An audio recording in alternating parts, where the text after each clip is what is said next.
Il y a toujours des malades, et malheureusement quelques décès, mais toutes ces personnes, ou l'écrasante majorité de ces personnes, sont des gens qui sont non vaccinés. Et donc, ça nous permet de comprendre que le vaccin a un effet bénéfique. On parle aujourd'hui en Israël d'un scénario où on est près d'une immunité collective. Donc tout ça, ce sont de bonnes nouvelles.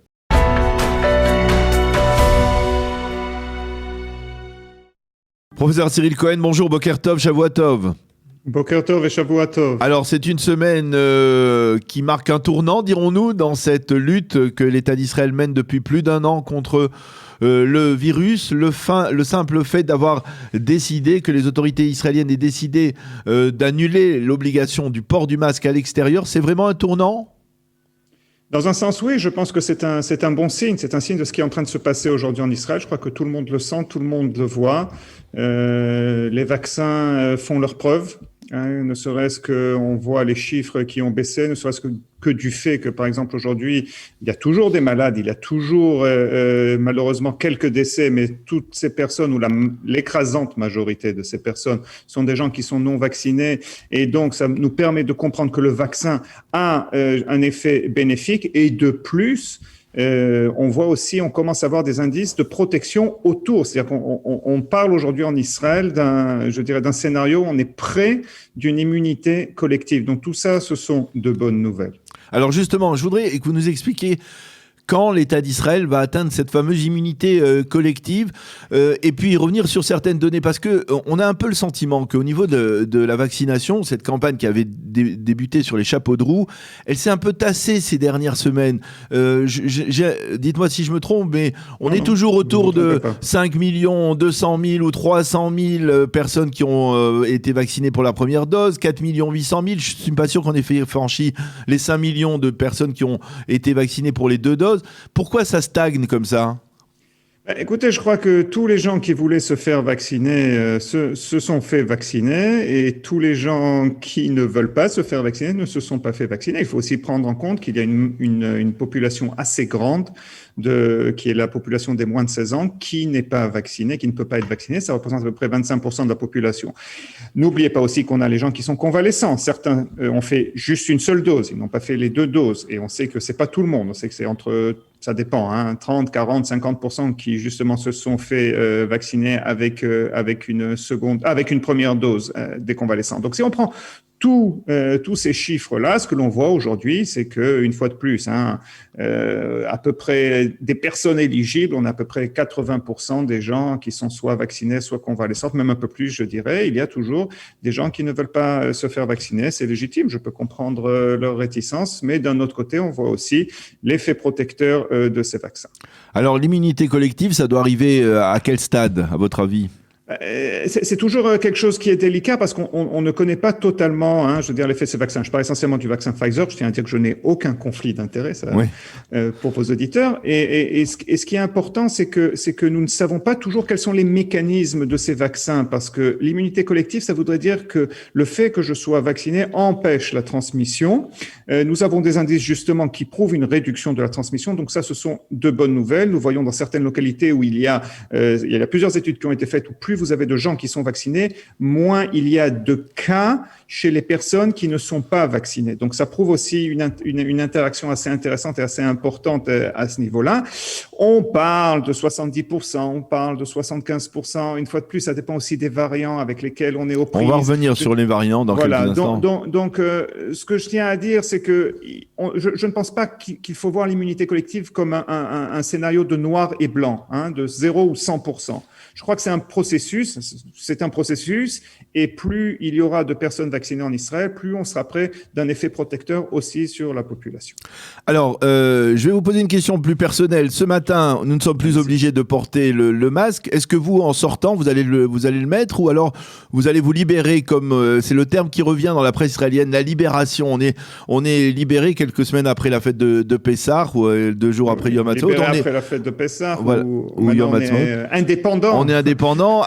Voilà. Alors, est-ce que Vous recommanderiez, vous, aux gens de continuer à porter le masque à l'extérieur ou c'est plus nécessaire du tout? Non, pour moi, une fois de plus, mon masque il sera avec moi tout le temps. Et si je suis dans des endroits où il y a vraiment, même, je veux dire, à l'extérieur, je ne compte pas le porter de manière générale, mais si je me retrouve dans un endroit qui est un peu plus, je dirais, dense en population, même si c'est à l'extérieur, donc je me permettrai de mettre mon masque. Mais aujourd'hui, je crois que oui, on peut parler d'un scénario, une fois de plus, où le port du masque à l'extérieur, surtout qu'on parle à peu près de 200 cas en moyenne, 170-200 cas par jour. Donc, d'un côté, les chances sont faibles. De l'autre côté aussi, il faut prendre en compte que les chances de contamination à l'extérieur ont toujours été faibles. Donc, si on prend et je suis vacciné, donc voilà, si on prend tous ces facteurs ensemble, je pense que le port du masque à l'extérieur, c'est quelque chose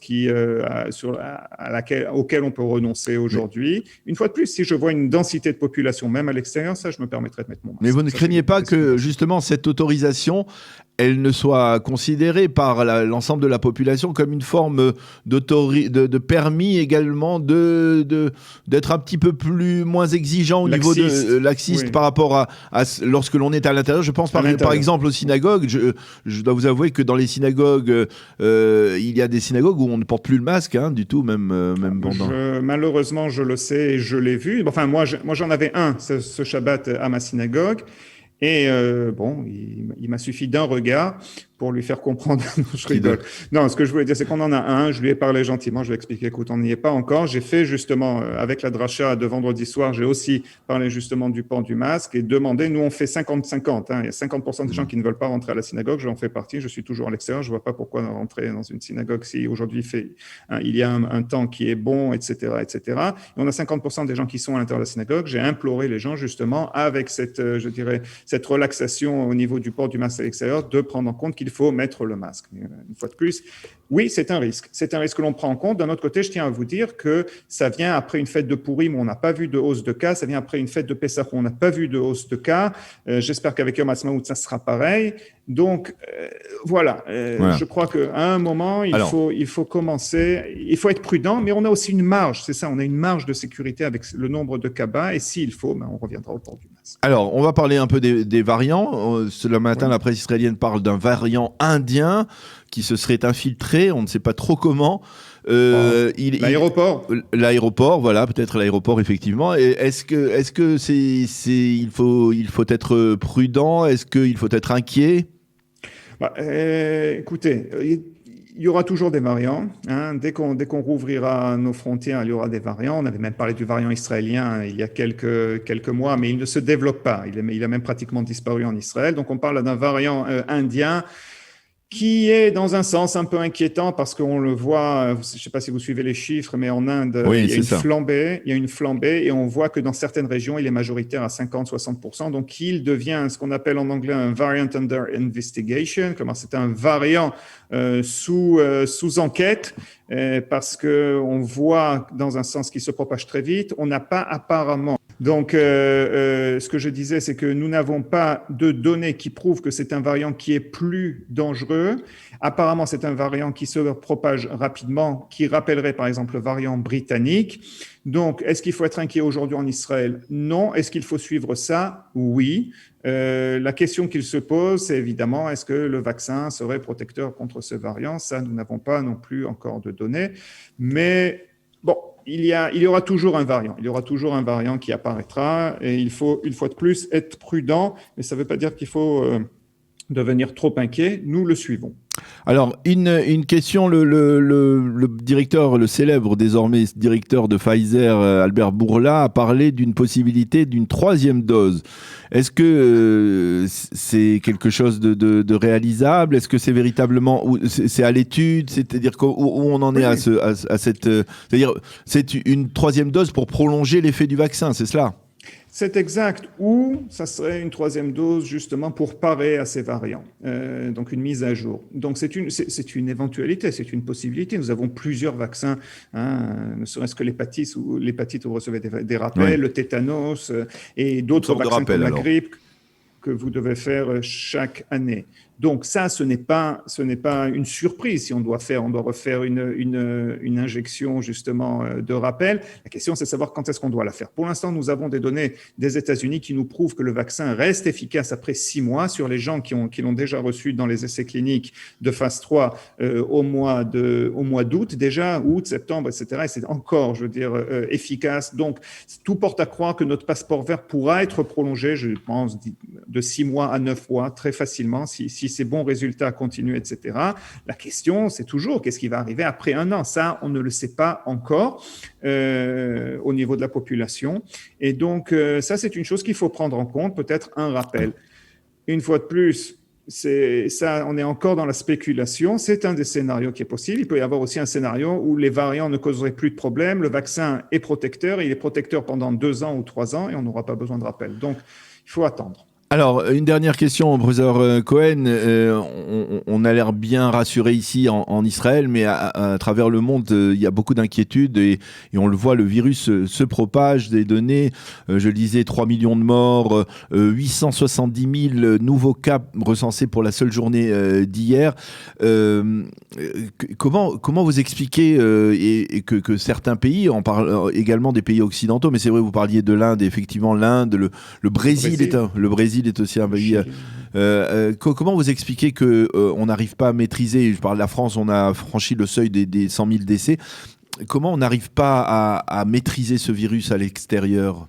Je crois qu'il y a plusieurs composantes. Il y a la composante biologique, il y a la composante sociale. Si je regarde un peu tout ce qui est en train d'arriver, la composante biologique, c'est qu'on a des variants, c'est qu'on a aussi peur de ce qu'on appelle des recombinants. Je ne vais pas rentrer dans les détails, mais ce seront des virus un peu plus, je veux dire, des mélanges de virus, pas seulement des mutations.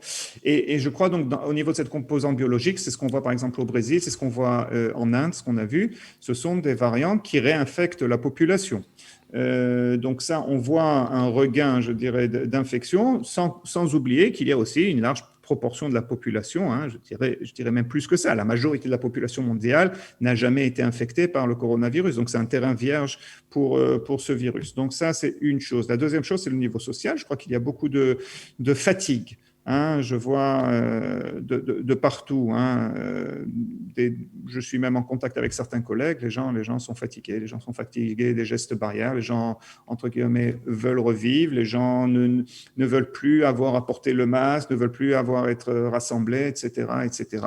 Et ça, ce sont les fruits. On l'a vu aussi en Israël. Je veux dire, dès qu'il y a un relâchement à ce niveau-là, le virus, il n'attend pas. Le virus trouvera un moyen. Donc voilà, ce sont les choses que l'on voit. Ce n'est pas encore fini, même en Israël. On va rester optimiste. On va profiter de ce moment, entre guillemets, de libération avec les bons résultats que l'on a aujourd'hui en Israël et toutes ces réouvertures. Mais on doit être toujours vigilant. Eh bien, merci beaucoup, professeur Cyril Cohen, d'avoir été avec nous ce matin. On vous souhaite une bonne semaine, une semaine de libération. Allez, on va le dire comme ça. Amen. Merci d'avoir été avec nous ce matin. Bonne journée.